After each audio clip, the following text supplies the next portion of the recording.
are you? This is Tusanang, PM Sebata. I'm just making an educational video on my analysis on match. Basically, I'm just trying to leave a track of how I analyze stocks and what drives the thinking. This one is not a stock which is ready for any action. It's not ready for a buy or a sell. So that's why I'm calling it an educational video, so that just somebody can just see my thinking and how I go through the process. And yeah, I'm using my iPad as a webcam, so it won't be that great, but you'll be able to see a little bit of me. But the key thing is for you to see the screens which I'll be sharing, and to hear me as I talk you through what I do. I'll try and keep it very short. The really defining moment was that my investing type or trading style, I call myself a value trader. Yes, I do intrinsic valuation of the stocks I want to trade, and I'm also going to use lots of technical analysis, and then I use options to execute my thinking in the market. So this one was informed by my technical analysis first. Then I came to look at the valuation. Then I won't say whether I've taken a position or I'm still to take a position, but you'll pick it along the way if you do. Yes, and I'll be throwing in some good nuggets, especially on technical analysis, which one, if they see them, they can grab them. Let's enjoy the ride. Let me reposition this thing a little bit to the corner. There is not all about my face. I would like to keep that one a little bit down to the corner there. Yep, we are aligned there nicely, and off this baby goes. Okay, the stock I'm looking at is called Match Group. It's basically a dating site stock, and what drove me to it was the technicals, but I will just reserve the technicals for a moment and go to some chart, where is my info? Oh boy, okay, we'll go straight to the system. I was trying to look for the page which I did previously and put down. On my trading, I use TTM Trader. The platform is called Think or Swim, and on the fundamental analysis, you have some analysts looking at this stock, but not many of them look at it. Like you can see, CFRA have nothing on it. They don't follow it. So I came here to look at the street, the analysis which was done by Street. That's the one which I want to talk you through a bit as to what I look for when I'm looking at these stocks, and what was my driving thinking, and hey, a little bit about this stock. In brief, you can see there, Match Group provides dating products worldwide. It operates a portfolio of brands, lots of dating sites. That's what they do. They are basically a website company. They have lots of websites which people use for dating. That's what it is. And it's a big business. Oh, this analyst got it terribly wrong here. This is not the correct thing about its market capitalization. Street quant ratings, they really undid themselves. The market cap is about 24.34 billion. And what I like, I always check this when I'm looking at a stock, is the 3-year compounding value. I'm a compounder. I want stocks which compound. That's about me. Oh, don't mind about my call. It will keep popping in. I'm recording not from the office. I rarely record from the office. This is private. I do my analysis and my work in the office. Then when I want to do some videos for dumping them into my history files, that's when I do it sometimes at home. Yeah. So I look at stock performance. It's been a stock which has been growing very fast. As you can see, there it's compounding at 75% per year. In the past 3 years, compounding at 75%. So it's a great stock. And also, its revenues are growing. So it's a great stock for value investors. and value traders. I'm one of them. So if the stock is price value is increasing that much, it's growing that much, you expect the PE to be a little bit higher than the average. The S&P 500 is about 22. It is at 51. It's double that. It's even double its subsector. So expect great things to it. But here on comparisons, I'll be jumping around on these things. I'll link most of the PDF files and spreadsheets which I've used on my YouTube link at the bottom. Here's match. Compared to the other ones, it's sitting there. It's not bad. Great EBITDA.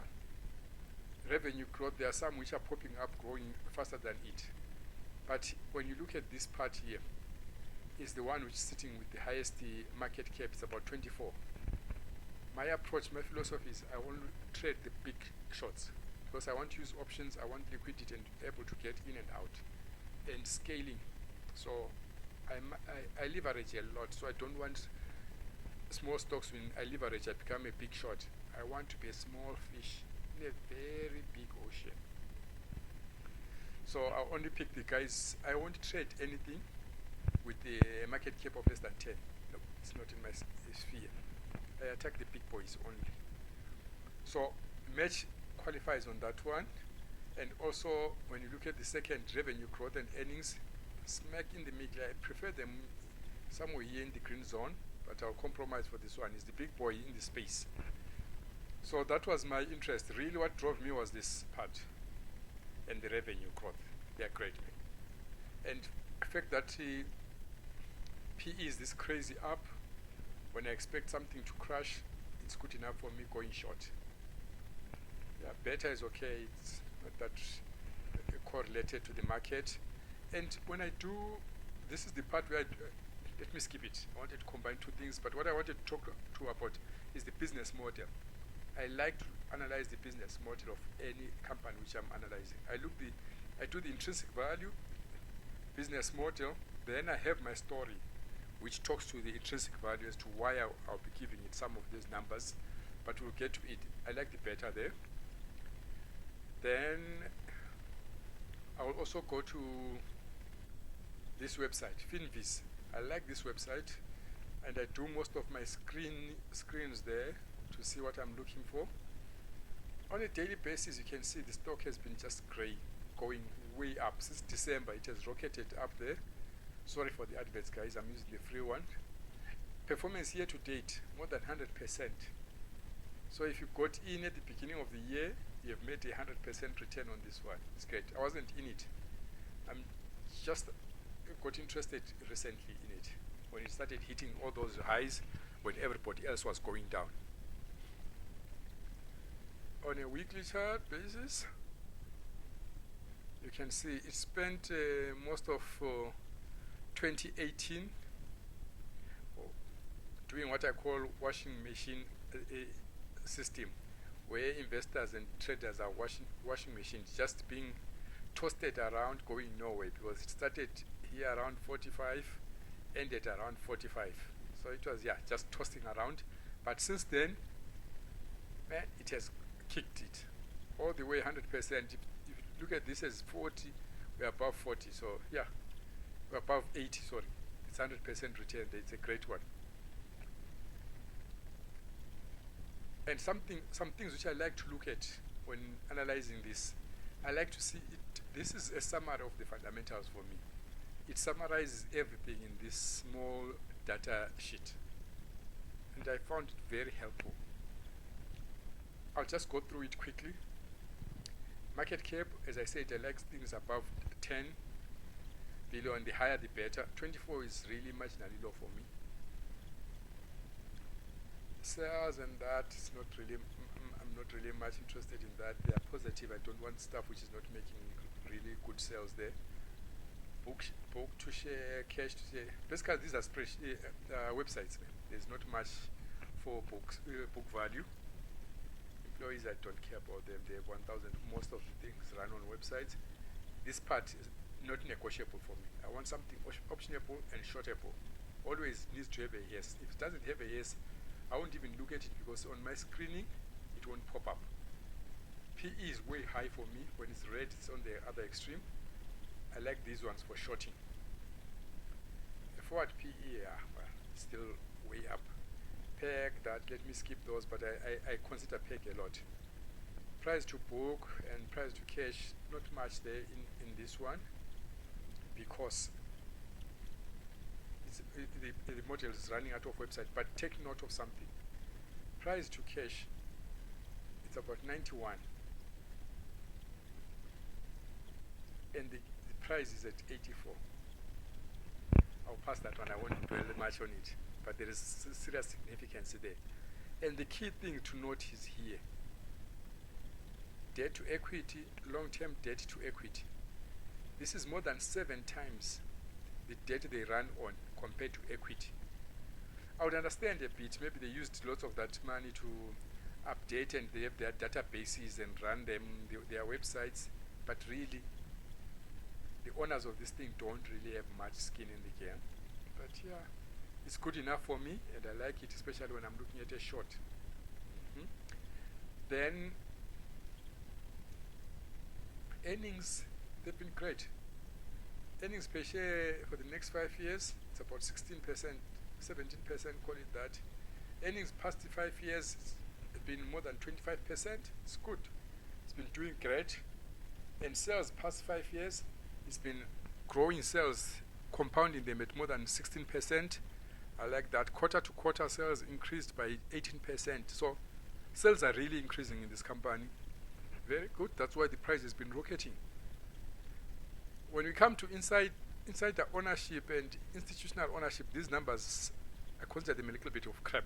I did a video on Match Group, and it's a holding parent company, IAC. There is something going on there, but I won't deal much with it in this video, save to say that the holding company, IAC, owns more than 81% of Match.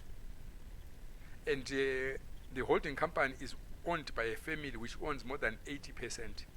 So basically, this is a family-owned business, and the owners keep more than 80%, and the voting rights on this company, Match Group, is about 97% by IAC. And you could translate that to more than 80% by the owning family. You remain with less than 10%. I did the numbers, but it's too much detail there. So this, when they say institutions own 93%, I doubt on the description from FinViz here. I think they considered the family to be institutional owners, because they cannot be institutional owners owning 93% when the family already owns more than 80%. And this is not a company for investors where if you are interested in voting rights and changing the board and stuff like that, because you won't do it. It's family owned. And as I was saying, the family, the way it's structured, the holding company has currently a market cap less than this company where it owns 80%. But for the guys in corporate finance and some in valuation who would like to dig deep into that one, you're welcome. For me, it sounds a good advantage when I want to short. If the things are going haywire downwards and collapsing, that can be a catalyst when people start seeing that, and the guys at activists start talking about it. But the ownership is concentrated in the family. Then return on asset is good, in the 20s. I like that. Return on investment, it's in the 30s. I like that. When I did my own calculations in my evaluation, I came a little bit higher than that 33 which we are having here. But I like that. These are the numbers. Yes, return on equity is crazy, in the 177%, but you expect that because these guys are using serious leverage of other people's money. When the debt is more than 7 times, you expect return on equity to be all lots, because most of the money which is being used here is not equity, it's debt. So return on equity, they have little equity and the returns are high. That's why you have this seriously above there. If you are looking at holding this for the long term, this will be great, because you know that these guys are using other people's money to increase your returns. But if there is a squeeze in the debts, the covenants, you'll get some pain. That's the pain which I intend to benefit from on the downside. Gross margin 75, I like that. I like my companies which I invest in to have a gross margin of 40% and above. 75 is great. That's why I'm looking at it. Operating margin 31, profit margin up to 26. I would have expected something less than that. I don't know why the accountants and management accountants are not playing some finance games to bring this down. They're paying a lot in taxes, but yeah, that's what it is. But these numbers are good for a long-term investor. And then the float, there is some calculation of looking at the average volume and the float to see percentage float there, but when push comes to shove, there won't be much float here. When the parent company won't be selling, you might end up being able to play around with only less than 10% of the shares. But that won't be a challenge for me. I'll be playing on the option space. But there can be a squeeze on the short side here. Of the highs, we're about 12% below the 52-week high. 52-week low there is not significant that much. The good part which I was interested in was the performance from last year. This year is compounding nicely. I like that, and yeah.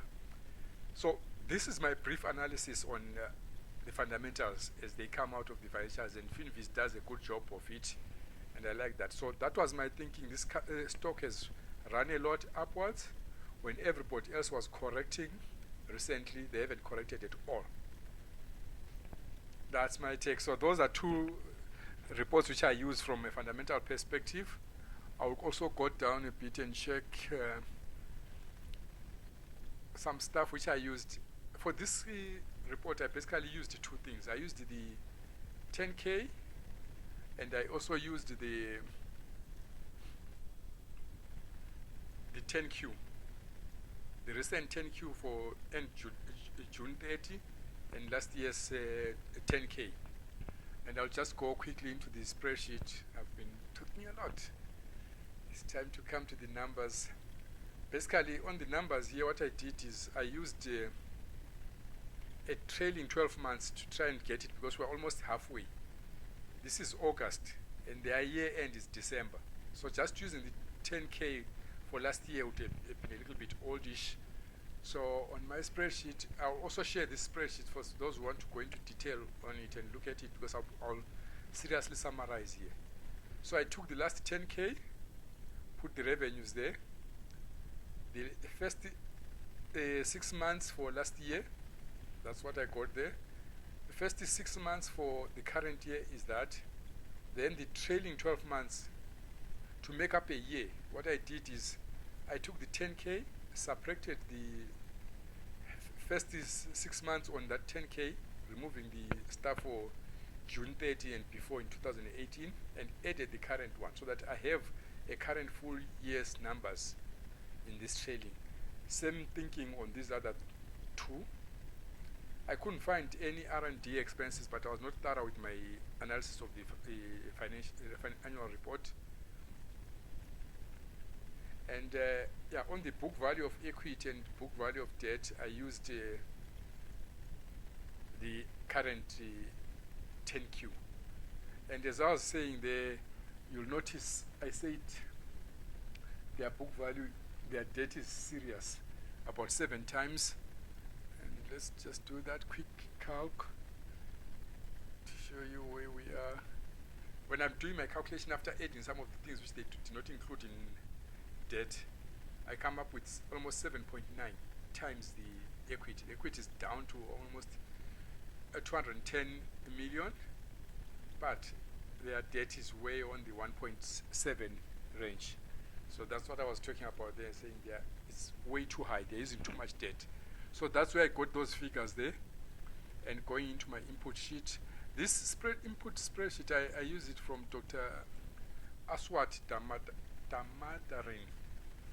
But I own it now, because I'm the one who's doing the thinking and is changing the numbers. But the spreadsheet is on the open source. He shares it open, and I find it useful because He's one of the guys whom I learned value analysis from, valuation from.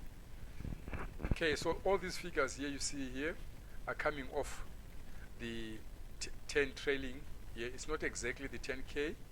The figures for the last 10K are here, but these are adjusted, and you'll notice the adjustment. If you click on there, I left the formulas on, so somebody can really see where I'm getting the numbers from.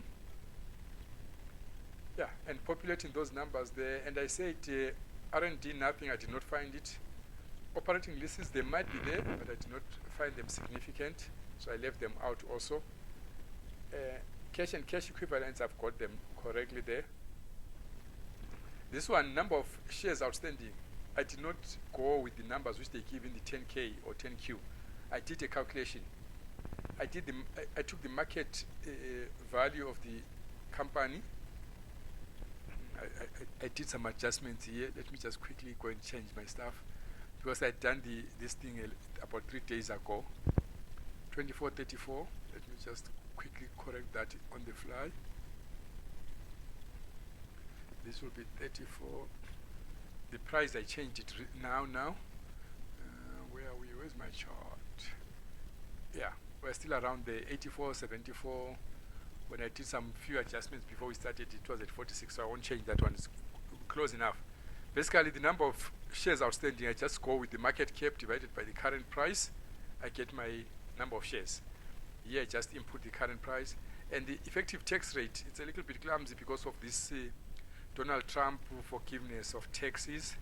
So most of those numbers are really messed up, but I did not go with the messed up numbers because I wanted to use these numbers for effective tax and marginal tax in my calculation going forward. So I went with the standard one, the effective rate going forward, which is about 21. Yes, and these are calculated from the figures in the annual reports. And you can see my story for this evaluation was, I did not really, okay, let me go into the depth of the stock, because we're coming to the inputs which I was putting, and you need to understand my thinking there. On the growth of revenue growth going forward, for the first 2 years, I said basically it will be the same as in the past, which has been about 16. I got this 16 from my calculations, and also if you go to FinViz, in the past 5 years, it has been growing by 16.6, and for my calculation going forward, I kept it at 16.5, which is almost the same thing. I'm not expecting them to increase their revenue significantly or drop it in the next 2 years. People will continue dating, and there's lots more people to still come onto the show. So I said they'll continue there. 3 years to 5 years onwards, I expect a slight drop to 13. And there are some variations here which can come into play. Facebook is coming into the dating site. They have more people on Facebook. Once they bring that on shore, they might lose some clients to Facebook or other people who can create their website, because this company doesn't have a big moat. It truly doesn't have a big moat. It's just a spreadsheet and to get people on. Most companies will find it very difficult to get the scale and the number of people on the dating site, because once people are on a site, they start connections there and talking to some people. They don't want to move around because they will lose those. But Facebook has numbers and can really affect them. But I assumed Facebook is not going to hit them that hard for the coming 5 years, but that can change a lot. But for me, it's not that highly material, because I intend to short it, but that's the downside. There is no moat in this company. It's been growing well, but the moat is very weak. If a big player like Facebook or Google comes into play, Google, most of the people who are on the dating site, they prefer to use their private email addresses, and the most significant private email address is Gmail. So Google will have most of that information, and Google can easily track most of these websites which they have. So that's the challenge which they have, but I've not factored serious downside from them. It's just about 3% down to stabilize at 13 on year 3 and 5. And on that sector, which is information services, not much of these companies in the information services are actually in dating site, but companies in that region always grow their margins in the 20% and more. So when I'm dropping it to 13% and keeping this one at 16, I find it conservative. And that was my approach in this one. Pre-tax operating margins, my calculations gave me 31.53. I gave them 31.5. I don't expect them to increase their margins.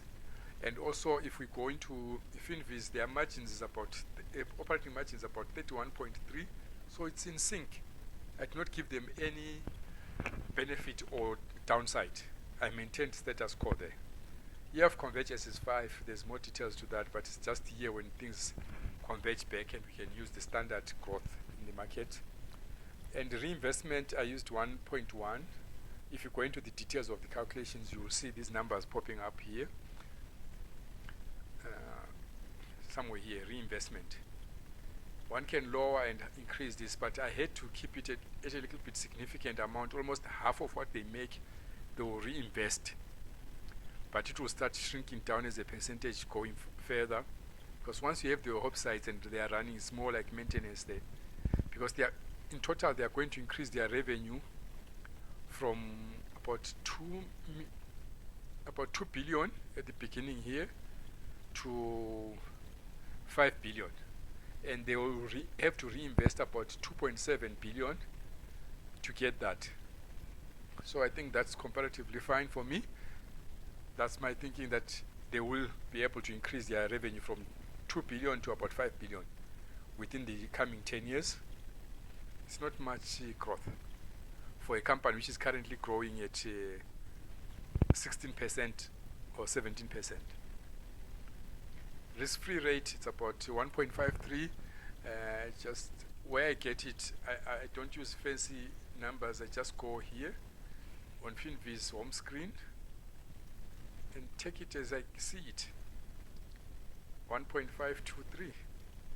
It's a shifting number. When I used it, it was what I've got in my spreadsheet, which was 1.53 on average. It was 2.6. Now it's 2.3. Not much significant. And my initial cost of capital, it's a calculated figure. I use this tab for calculating it. If one goes there, you'll figure it. What really drives it is all the information I already have from the input there. And I use my spreading of this information was a little bit limited. They don't disclose that much about where they are selling, the sales are coming from. So I just dumped it there. So this figure is relatively within the ballpark. It's not an exact science. If one wanted to do a thorough job, we could increase that on the equity risk premium used, but it's within the range. And it's not a number which will shift things a lot. And yeah, that's about most of the inputs which I used. I was lazy here a bit, guys, when it came to when it came to the inputs of the options outstanding. I know they have options, but I did not use them. They were so small and insignificant. I just said no instead of going through the calculations. And this is some of the thinking I did myself here. That's why I don't like playing on the live. Something is going on here with my spreadsheet. Oh boy. Okay, I'll deal with what is available now. There are some assumptions which I had to do here and input some numbers. Let me just skip those for now. And my evaluation which I come up with is 46. I come up with 46. The stock is currently trading at about 84. So it's almost like double its current value, or it's trading. It's 83% higher than where I find value. And going on to that one, if I go to the live chart, you see this white line here? It's where the value is. This is a daily chart. This is where value is. Intrinsic value of mine, I find it at this white line. Price is currently there. There's likely to be a smack. This looks big, but this is a daily chart. I expect this to be closed within 4 or 5 months, 6 months. That can close. These are the levels where we were at the beginning of the year. So it's not like a crazy number. This is where we were at the beginning of the year. These are all gains within 1 year, which can be wiped out within 6 months or even less. So I'm a little bit comfortable with the realistic chance of this closing, but yeah, from my side, I think this is extremely overvalued. It should come back to some proper value there. But when it gets to that, it takes time. It takes its time, but yeah, that's my intrinsic valuation. This is the summary. This company is a steady compounder for long term. Long term, I would like to own this company. Once it drops and I start seeing value from a technical perspective and my intrinsic value, trying to match price, I'll definitely get into this stock and stay in it a long time, buying options which I'll keep rolling on the long side, but I want to see it drop a bit. Give me some margin of safety way to get in. And also key for me, my story on these figures is how to come with it is dependent on how Facebook is going to hit this company. There is a big chance that Facebook can hit this company the way Amazon hits retailers. Once Facebook comes into the space, it might destroy this company. But on my evaluation, I gave it the chance of it failing to progress or collapsing. I gave it a 0 in this one. So there's no adjustment for distress, but I'll be looking at this one closely. Once I'm done with my short, I'll be likely to look at it before I go long as to how Facebook is impacting it. Guys, I'll leave it at that. There are lots of tabs here. One can really look at it. I'll touch them on to my YouTube link. Then after that, I want to go to the price here. Let's go just to the weekly chart and talk more about on the technical side. Remember, I said I'm a value trader. I've shown you the value from an intrinsic valuation perspective. Now I want to show you value from a technical perspective. Technical analysis has also valuations where there is value to buy. My take is whenever these stock RSIs are grouped at the bottom here, like all of them are grouped at the bottom there, that's where we have value for buying. When they are here, value for buying, value for buying, value for buying. When they are at the bottoms, that's where there is value. When they are grouping at the top, that's risk. That's where I want to sell. When they are grouped there, that's where I want to sell. But I also like to see divergence and a cross below this tick and send. This is my parabolic SAR and tick and send. And once I see this grouping at the top there and my price comes to cross or is near crossing the tick and send and the parabolic size is coming to touch the price, I know that this is the value. This is where there is value for shorting and risk for the longs. And the opposite is true on the downside. This was the bottom when they were grouped there, but the value for buying was when the tick and send parabolic star was flipping over, tick and send was crossed. That's where there is value. So I don't just go buying shares or selling stock at wherever I please. From a weekly chart perspective, since 2017, I would have bought somewhere there. And if I was long, I would have stayed long there. And my next buying slot really was here. Here or there. I would have increased more. But once it got to this level, I would have been careful to look. But it stayed above this price and there was no divergence. RSI was making new highs with the price making new highs. I would have been fine. But once we got to this high there, this was a double top from RSI and we're at that danger zone. I would have waited for parabolic star to come. Once it came close there, this was now my shorting zone. And this was a thorough indication of shorting once it did this and crossed over there. This was the shorting part. Came here, we had a flip over there and up she went, but it was not for much. I don't buy there because there was no real touching of the bottoms there. But here's my value area for buying. Once this comes in, I start getting interested, wait for a crossover on tick and send, and I go in, or I wait for parabolic flip. But usually, sometimes I'm really aggressive, I can go in there. There's a reason why I'm aggressive, because I'm not scared of the bottom side. I use my option back spreads. I'll touch on it a little bit. Let me just complete this. Then I'll show you how I go about being comfortable with going in there without being scared if it goes down. Then once it goes up from that December there, I would let my profits run. Most people talk about letting these profits run, but without telling you how. This is how I do it.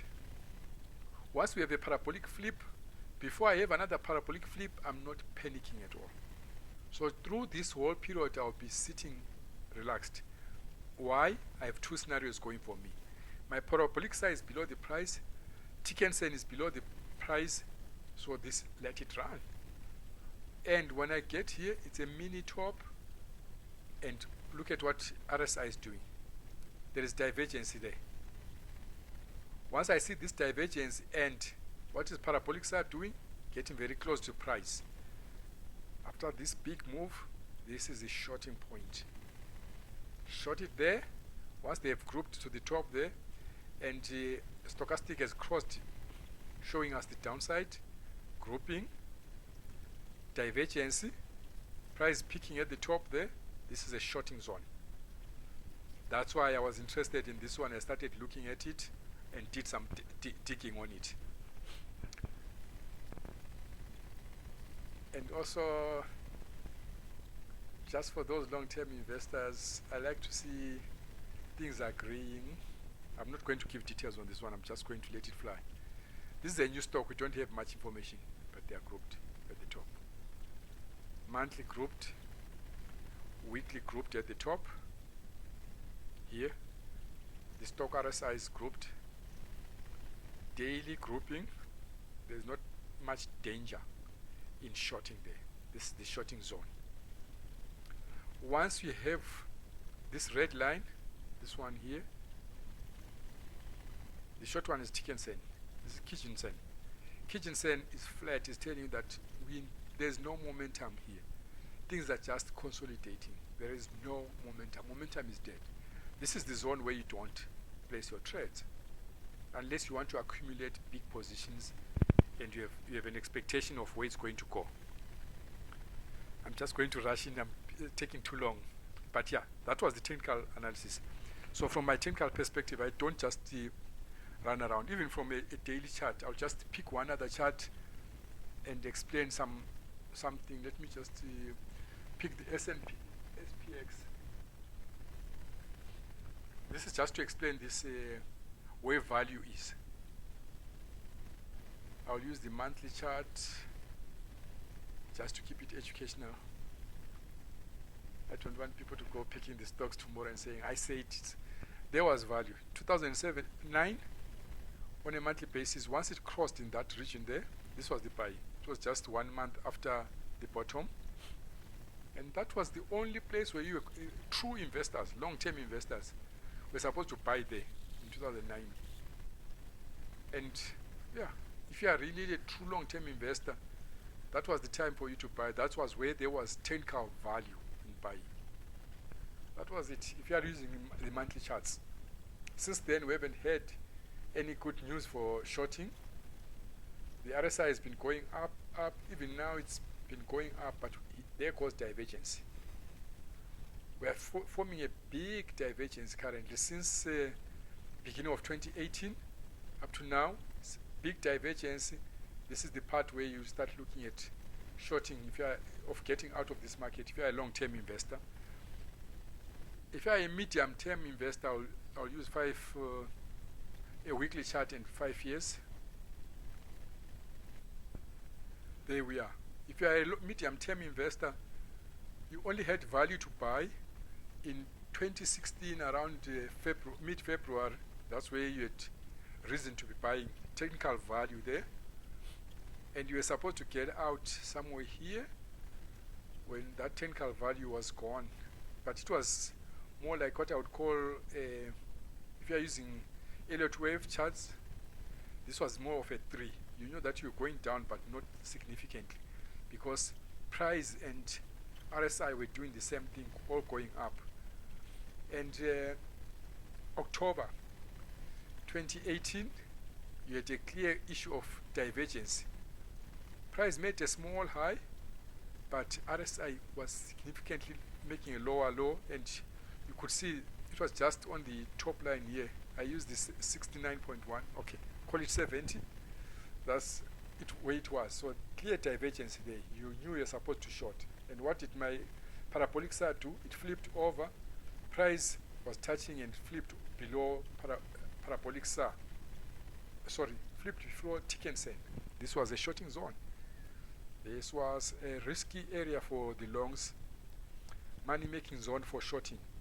So for shorting, basically, if you're a medium term guy, you had a chance to short beginning of 2018 and somewhere in October, late September there in 2018, and you were buying, seeing value for buying just before 2019 December period there, December, January, December, November, you're supposed to be buying. There was technical value for buying there.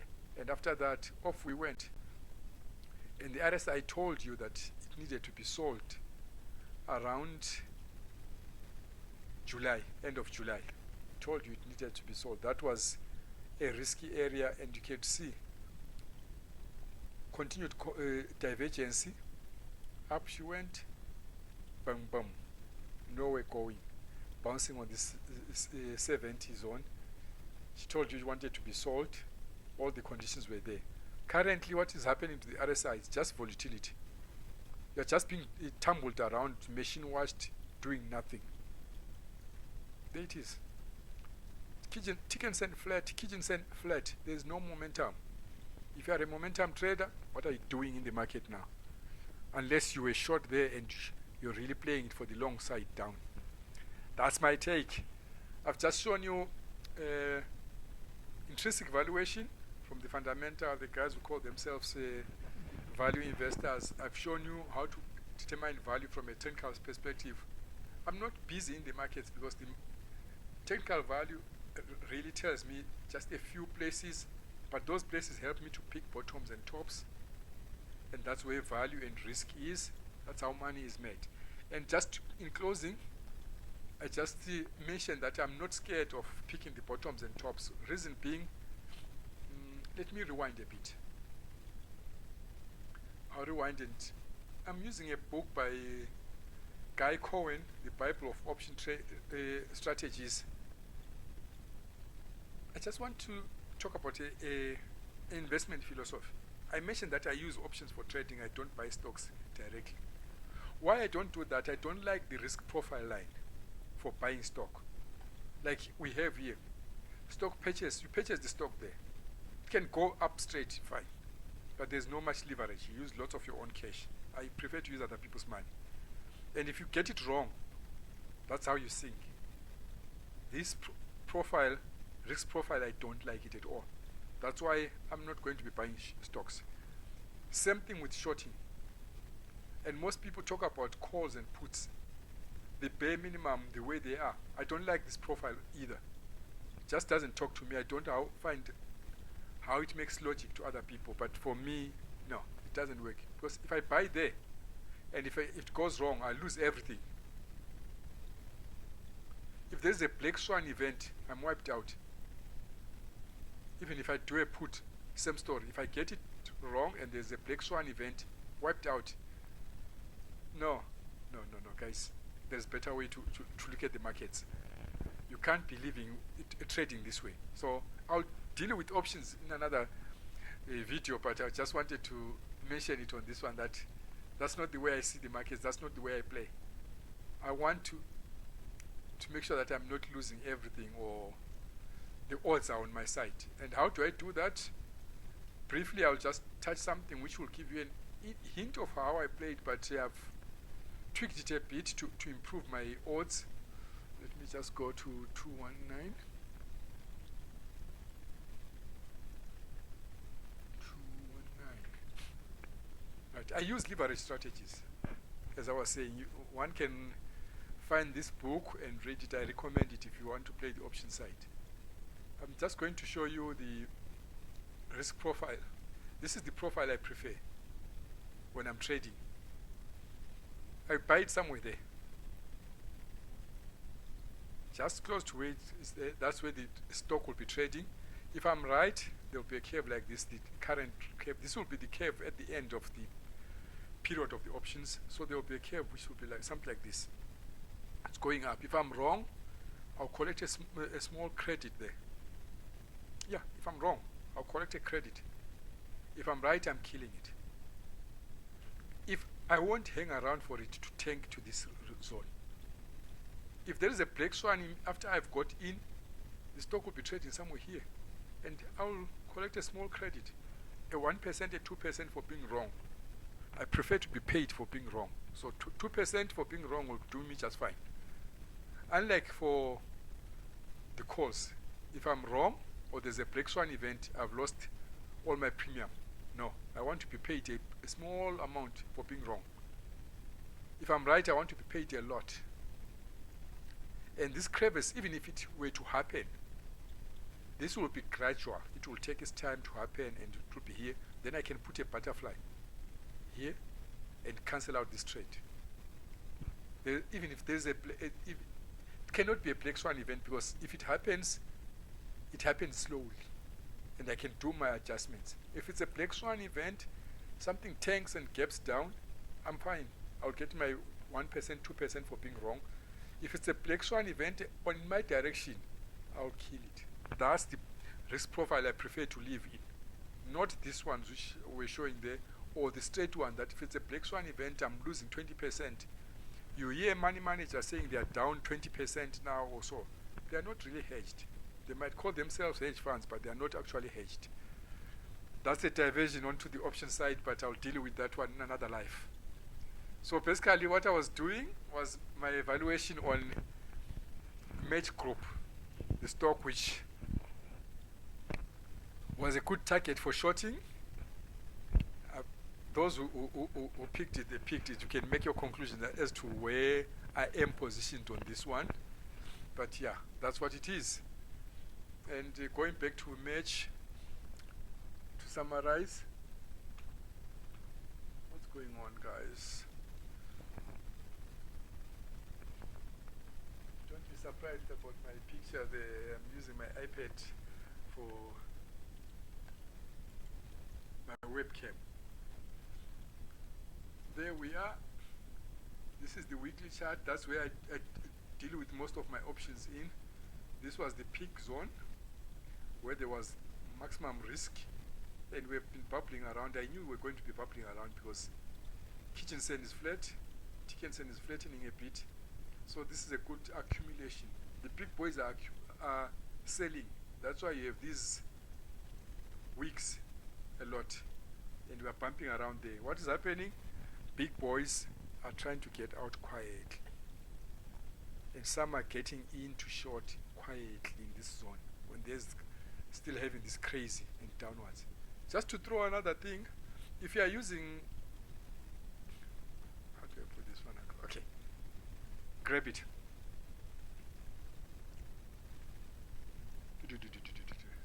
Those who are using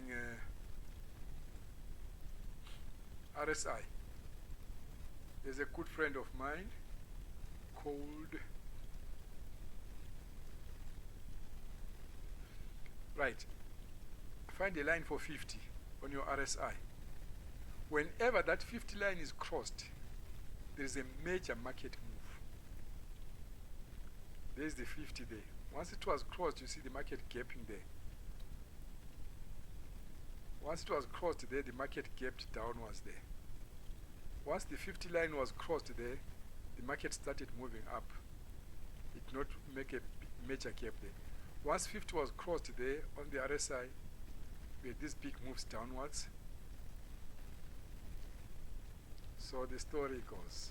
Look at your 50 line and look at the price, what it's doing. Check most of your charts, you'll find this very interesting. I won't comment on Boeing. I'll just let you see, look at the charts.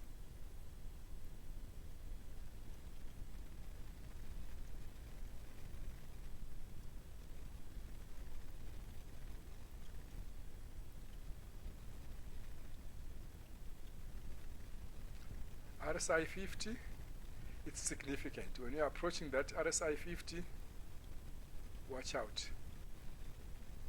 When approaching RSI 50, keep your eyes wide open.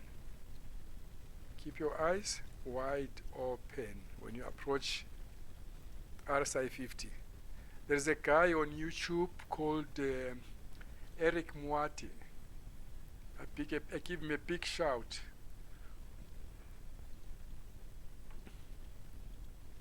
Where is my friend? Eric Muate. Eric, come up.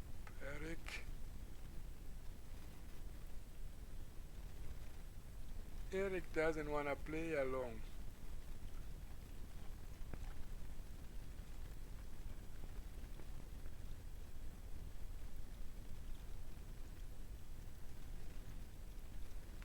I'm going the long way. I should have done a better way of finding Eric Muate.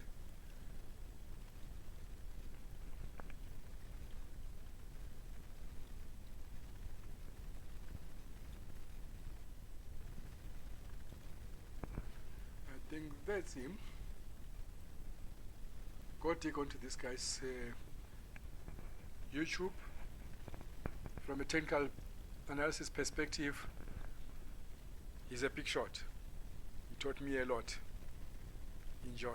That's where the issue of the RSI 50 comes from, and RSI 69.1, which I almost mentioned in passings along my videos. Let me close, guys. It's been a long one, and I thank you for giving me your time to listen to this. But in essence, I was analyzing match group for shorting possibilities, and then after realizing that there was a value in shorting from a technical perspective, I went and looked at the intrinsic valuation, fundamental valuation.